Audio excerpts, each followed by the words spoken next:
Lak khabar ni, siap mu tahu ke tak?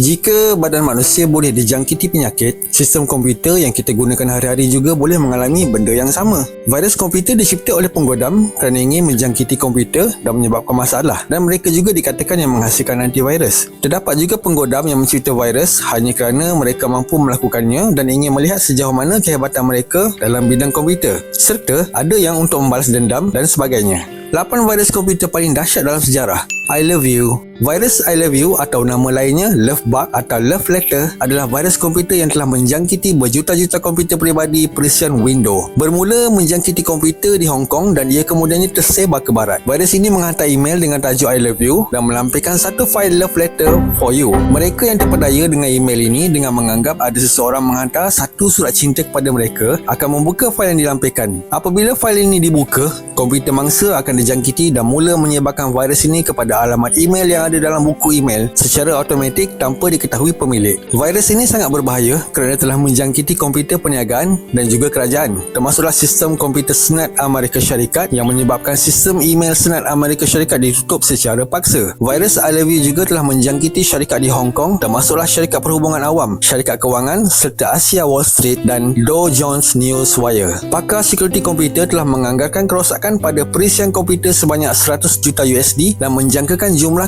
kerugian keseluruhan disebabkan oleh virus I Love You melebihi USD 1 bilion.